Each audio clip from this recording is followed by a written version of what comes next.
sebenarnya mereka sudah mendesain ini lama. Oke. Ya kan? Mereka sudah mendesain lama.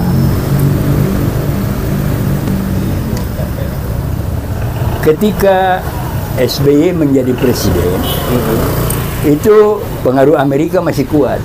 Oke. Pengaruh Cina masih sangat Kecil lah ya. Tapi di balik itu ada perjanjian kerjasama antara Amerika lewat Bill Clinton dengan pendahulu dari Xi Jinping pada saat itu untuk melakukan gerakan de-Islamisasi di Indonesia.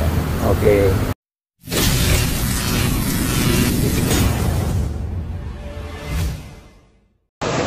Bismillahirrahmanirrahim. Assalamualaikum warahmatullahi wabarakatuh. Bapak-bapak dan ibu-ibu, saya dibesarkan di Banten sejak tahun 1979. Tanah Banten hari ini sebetulnya harus dibaca dengan derai air mata darah. Karena dari ujung Pamulang, Tangerang Selatan sampai Tanjung Kait, Tangerang Utara, 88% sertifikat tanah sudah di tangan orang-orang Cina. Saya sayangkan betul, aksi-aksi kita ini adalah aksi-aksi yang tetap acung jempol, tetap keren, tetapi kita tidak memahami bahwa mereka secara sistematis telah memiliki kepemilikan sah sertifikat tanah paten permanen itu ada di tangan orang-orang Cina untuk Tangerang Raya. Karena skema mereka sejak tahun 80-an adalah membuat Imperium Contendem Christus. Maka kenapa tahun 1998 bulan Februari dibentuk kota Tangerang? Karena Tangerang mulanya hanya ada pembentukan Tangerang Kabupaten saja. Tanggal 29 September 2009 dibentuk Tangerang Selatan. Agendanya adalah pembentukan Tangerang Timur, Tangerang Barat, Tangerang Utara. Dalam Undang-Undang Otonomi Daerah, apabila 5 atau lebih kota kabupaten, maka bisa dibentuk provinsi baru. Jadi programnya adalah pembentukan Provinsi Kristen Tangerang Raya. Namun sayang di kalangan masyarakat tidak membaca dengan baik. Maka saya ingin mengatakan, untuk pertemuan hari ini kita akan katakan bahwa PIK 2 harus dibatalkan dan status PSN harus segera dicabut, dan seluruh rakyat Tangerang jangan mau diadu domba sebagaimana mereka menyergap rombongan yang datang ke tempat semula. Takbir! Saya ingin katakan dengan kata akhir bahwa pertahanan kita sudah sangat lemah. 88% sertifikat tanah di tangan mereka. Kita jangan hanya terus seperti karnaval, demo-demo seperti begini terus, pada secara hitam di atas putih, secara otoritas kekuasaan, otoritas tanda tangan dan stempel basah ada di tangan mereka. Sekian dari saya, selamat menindaklanjuti, dan saya percaya nanti guru-guru kita, para pemimpin kita, para tentara-tentara kita, dan orang-orang yang punya komitmen untuk mengingatkan bagaimana kita menghadapi situasi terburuk ini. Assalamualaikum warahmatullahi wabarakatuh. Assalamualaikum warahmatullahi wabarakatuh. Apa kabar teman-teman semua? Bertemu lagi dengan saya di channel ini. Saat ini saya kembali sedang bersama dengan pengamat intelijen dan geopolitik Bapak Amir Hamzah. Apa kabar Pak Amir? Alhamdulillah baik. Iya, teman-teman semua, waktu tanggal 8 Januari 2024 yang lalu, ketika gerakan anti oligarki dideklarasikan oleh sejumlah tokoh di Desa Keramat, Kabupaten Tangerang, Banten, ada salah satu tokoh yang mengungkapkan sebuah fakta yang sangat menarik. Tokoh yang saya maksud adalah Ustadz Alfian Tanjung. Nah, dalam orasinya beliau menyebut, antara lain menyebut bahwa saat ini area dari Pamulang yang berada di Tangerang Selatan hingga Tanjung Kait di Tangerang Utara itu katanya sertifikatnya sudah di tangan orang-orang Cina. Apa yang dikatakan oleh Bapak Ustadz Alfian Tanjung ini, kalau menurut analisa saya, ini terkait dengan isu Chinasisasi yang berkembang selama Pak Jokowi menjadi presiden antara tahun 2014 sampai 2024. Kenapa demikian? Karena memang ini terkait dengan kepentingan Cina di Indonesia. Nah, Untuk memastikan hal itu, makanya kita akan berbincang dengan Pak Amir, karena Pak Amir ini paham banget tentang Cinaisasi di Indonesia. Agak beribet saya. Dan kita juga mau tahu kalau misalnya ini benar, dampaknya apa terhadap Indonesia. Silakan Pak Amir. Terima kasih. Pertama-tama, kalau kita mempelajari filosofi seni perang dan politik yang ditulis oleh Sun Tzu hampir 300 tahun lalu, sebenarnya di sana sudah ada teori-teori tentang bagaimana satu negara lain berusaha untuk menguasai satu negara. Oke. Nah, dalam apa yang diceritakan oleh Sun Tzu dalam bukunya Sun Tzu Bing Fa itu dikatakan bahwa apabila Anda akan menguasai satu negara, dan pengertian di sini bahwa apabila Cina akan menguasai satu negara, negara lain, maka kirimlah ke negara itu para pencuri, para tukang copet, para penjudi, para pemabuk, para pelacur, nanti untuk mengacaukan masyarakatnya. Oke. Nah, sekarang kita lihat di era Jokowi ini apa sih? Sudah ada judi online, udah ada pinjaman online, udah ada narkoba gitu kan, malah ada aparat hukum yang menjadi kurir narkoba, ya kan, kemudian pelacuran segala macam,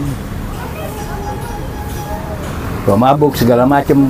Nah, itu yang kita lihat misalnya yang dilakukan sekarang bukan saja di Jawa Barat, di Tangerang, di Banten atau di seputar Jawa Barat, tapi sebenarnya juga sudah menggejala di beberapa provinsi lain. Nah, arahnya nanti adalah bagaimana wilayah itu mungkin masih merupakan bagian dari negara asal, tapi dia akan ada di bawah kendali negara Cina. Jadi koloni sebetulnya ya. Jadi koloni. Nah, selama ini kan orang mengartikan koloni itu kan hanya dalam pengertian militer saja.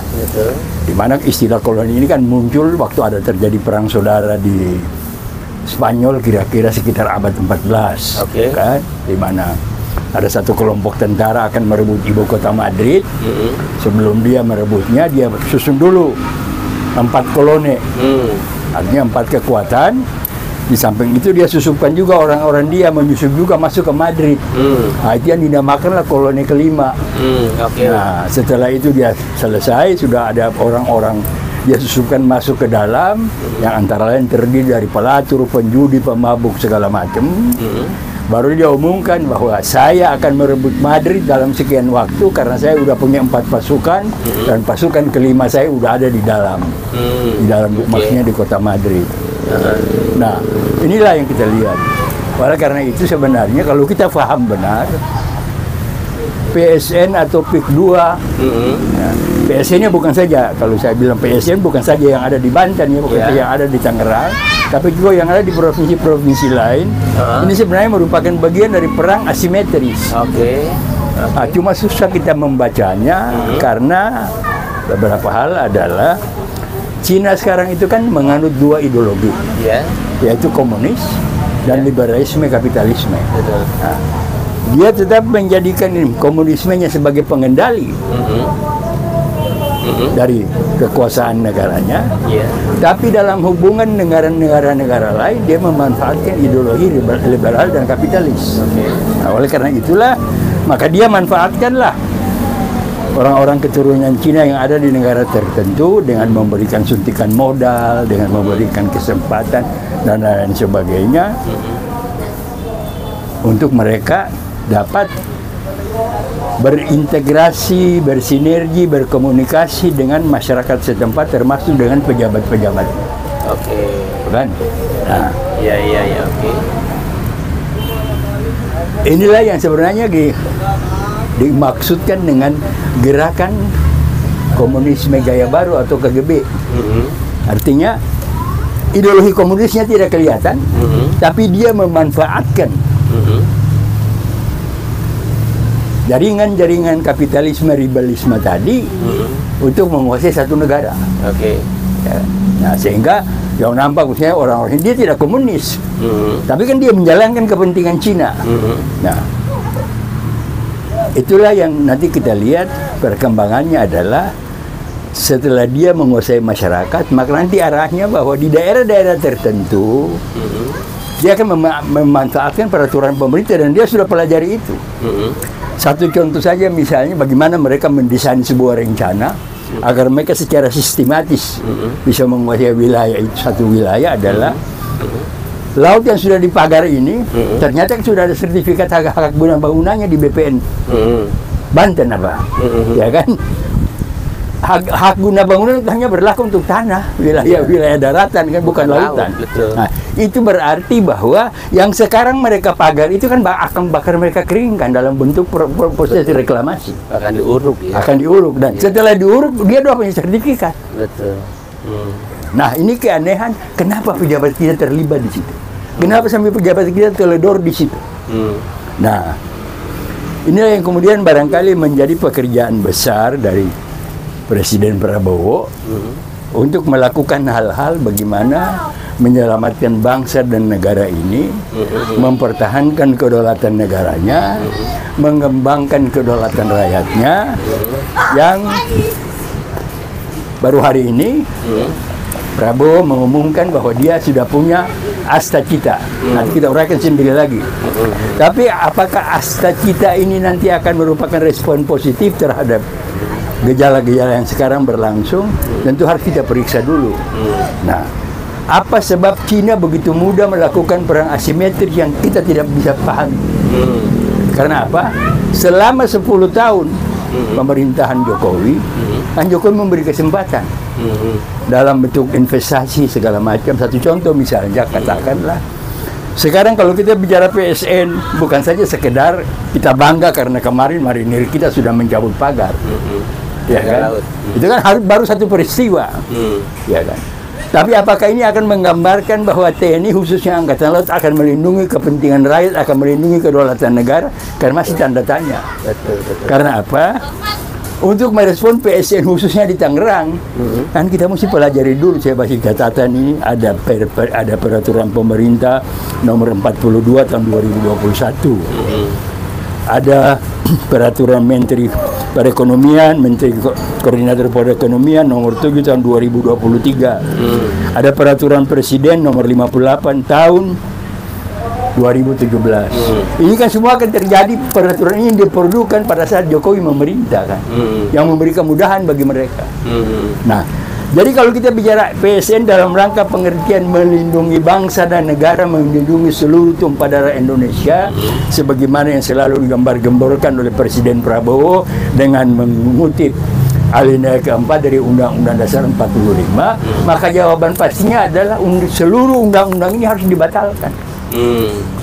Iya kan? Sebab kalau tidak, yuk cabut pagar. Kan dia udah punya HGB. Betul. Ya kan? Iya. Kedua, prosesnya kemudian adalah setelah mereka menguasai satu wilayah ini kan harus punya pemerintahan. Oke. Nah, seperti saya pernah katakan kepada Anda, sejak zaman Anies Baswedan masih jadi gubernur, saya sudah melemparkan pertanyaan. Itu pulau reklamasi itu tingkat pemerintahannya apa? Betul, sampai sekarang nggak jelas. Nggak ada kan? Iya, entah dia masuk ke kecamatan mana? Kecamatan begini. Nah, kelurahan mana belum jelas. Persoalannya kemudian nanti kalau mereka sudah menjadi kuat, yang sekarang mereka sudah menguasai PIK 2, ada Tangerang Selatan, ada Tangerang Utara. Ini kan paling tidak kan sudah merupakan modal untuk membentuk sebuah kabupaten berdasarkan undang-undang pemerintahan daerah bisa. Betul. Ini kan yang harus diantisipasi oleh pemerintah. Nah, kalau mereka bisa manfaatkan ini menjadi kabupaten dengan memanfaatkan para politisi, apalagi kalau sekarang ini kan para partai politik kan segala sesuatu kan transaksional, ya kan? Mereka bisa siapkan dana untuk partai politik berdiskusi di DPR. Mereka juga bisa seperti sebagaimana misalnya dulu undang-undang dasar kita sekarang ini kan bukan kita yang bikin kan, kita terima dari orang luar, kan juga pinjam tanda tangan Amin Rais dan teman-temannya sebagai pimpinan MPR untuk tanda tangan aja, tapi bukan mereka yang bikin kan. Nah, bisa seperti itu. Itu berarti nanti bisa berkembang menjadi satu kabupaten, kemudian menjadi satu provinsi yang nantinya ya gubernurnya, wakil gubernurnya, bupatinya, wakil bupatinya atau wali kota yang ada di situ adalah orang mereka. Ya kan, paling tidak mereka sistem gubernur orang keturunan Cina, wakil gubernur orang Indonesia yang bisa dimanfaatkan. Sebagaimana sekarang kan ada diperalatkan untuk pengertian apa namanya PSN dan PIK2 ini, sehingga ada ulama yang terkenal pun memberikan pernyataan seolah-olah itu membenarkan itu kan. Nah, inilah persoalan-persoalan yang harus kita hadapi, sehingga masyarakat jangan kita terlalu gembira gitu. Kita senang bahwa hari ini ada angkatan laut khususnya marinir sejumlah 600 orang dipimpin oleh seorang brigadir jenderal untuk melakukan pencabutan. Pembongkaran. Ya kan? Tapi sebagaimana dikatakan mencabut itu kan lebih sulit daripada menanam, karena ini kan sudah ada kerang di situ, dia sudah berakar barangkali di situ kan kita nggak tahu. Iya, sudah 6 bulan lebih. Sudah 6 bulan lebih kan. Satu. Kemudian hanya mencabut pagar tidak menyelesaikan persoalan. Betul. Ya kan? Terutama bahwa nanti dengan mencabut pagar itu barangkali nelayan yang tadinya tidak bisa ke laut bisa gampang ke laut. Tapi kan itu kan baru sebagian dari komponen bangsa. Betul. Bagaimana dengan hal-hal lain? Dia bisa diam aja, lu silakan cabut pagar, gue udah punya sertifikat ini. Betul. Artinya agenda Cinaisasi ini Jadi dia berjalan terus. Masih jalan ya. Nah, satu contoh saja dalam pilkada kemarin di Maluku Utara. Siapa yang terpilih? Padahal Maluku Utara itu mayoritasnya Islam. Tapi kan terpilih kan gubernurnya keturunan Cina. Betul. Nah, akibat tadi kita terjebak oleh perang asimetris yang sudah dioperasionalkan oleh Cina dalam rangka kerjasama mereka dengan Presiden Jokowi selama 10 tahun Jokowi memerintah. Nah, oleh karena itu sekarang harus ada ketegasan. Yang nanti kita lihat, kita nanti uraikan dalam podcast berikutnya lagi mengenai asta cita yang hari ini mulai diumumkan oleh Presiden Prabowo. Ya kan, asta cita itu adalah kebutuhan dan keinginan yang ingin dicapai. Ya kan? Nah, kalau kebutuhan dan keinginan dicapai bahwa negara ini harus bebas dari konflik segala macam, bebas dari korupsi segala macam, maka tidak lain bahwa harus ada tindakan hukum terhadap Jokowi, terhadap anak-anaknya, terhadap mantunya, terhadap iparnya, terhadap segala macam yang sudah secara nyata terlibat dalam korupsi, gitu kan. Kayaknya asa cita ini menarik buat kita bahas di podcast terpisah nih. Sekarang kita kembali kepada masalah Cinaisasi. Kenapa ya justru isu Cinaisasi itu munculnya di era Jokowi, nggak muncul di eranya SBY misalnya, nggak muncul di eranya Megawati? Kenapa, Bi? Ada apa sebetulnya dengan Jokowi? Yang saya bilang tadi sebenarnya mereka sudah mendesain ini lama. Oke. Ya kan? Mereka sudah mendesain lama. Ketika SBY menjadi presiden, itu pengaruh Amerika masih kuat. Pengaruh Cina masih sangat kecil. Tapi di balik itu ada perjanjian kerjasama antara Amerika lewat Bill Clinton dengan pendahulu dari Xi Jinping pada saat itu untuk melakukan gerakan de-islamisasi di Indonesia. Ya kan? Nah, Amerika berpikir kalau dia secara frontal melakukan gerakan de-islamisasi itu pasti akan ditolak mentah-mentah oleh Indonesia. Nah, karena dia belajar dari bagaimana perang Afghanistan, bagaimana Osama bin Laden dan lain sebagainya, termasuk bagaimana supaya dia jangan terlalu dituduh membela Israel dalam kepentingan-kepentingan di Timur Tengah. Walaupun kemarin sudah terjadi ceasefire antara Israel dan Hamas kan. Nah, karena persamaan tadi sama-sama ingin melakukan de-islamisasi di Indonesia. Dan mereka melakukan de-islamisasi ini kalau dari versi Amerika bukan asal-asalan, karena mereka juga mempelajari ajaran Islam. Coba bacalah sejarah lah.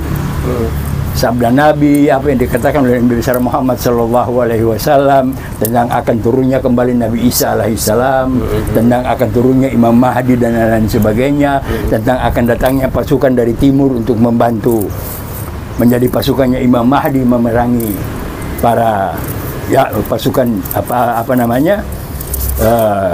Ya'juj dan Ma'juj dan lain sebagainya gitu kan. Nah, jadi apa yang dilakukan oleh Amerika itu sebenarnya adalah perbuatan melawan rencana Tuhan Yang mereka sangkanya mereka akan berhasil, tapi mereka pasti gagal. Oke.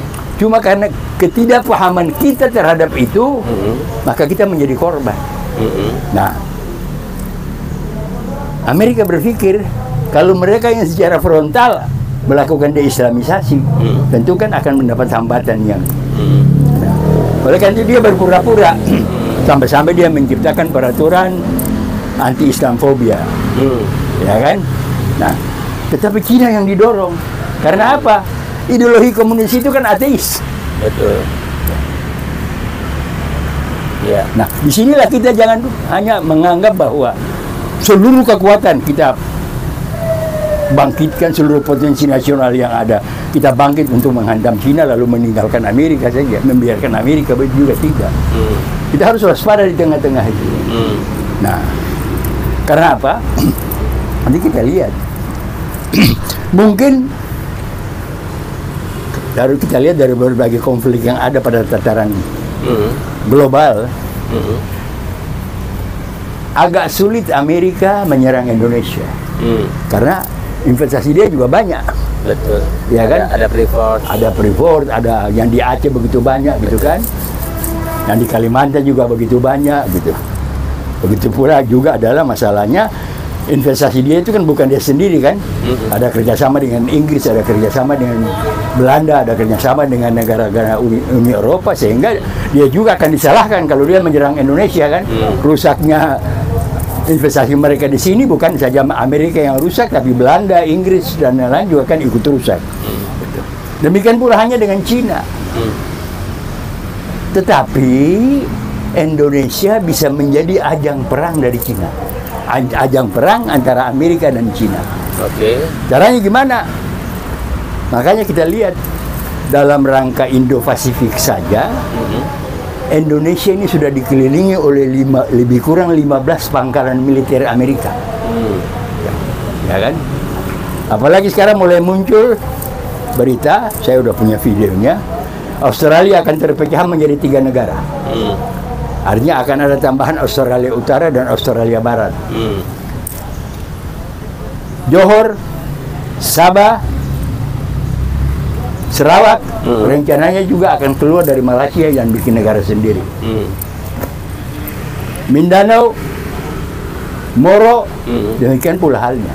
Bisa dari Filipina ya. Nah, dari Filipina. Jadi dalam waktu dekat ini antara setahun ke depan, itu kawasan ASEAN, khusus kawasan Indo-Pasifik ini kan akan ada tambahan 8 negara baru. Nah, ini juga kan problema kan. Nah, Anda bisa melihat kalau Australia Utara terbentuk, pengaruhnya terhadap Nusa Tenggara Timur dan wilayah Maluku Tenggara, ada 2 kabupaten yang bertetangga dengan Australia Utara itu.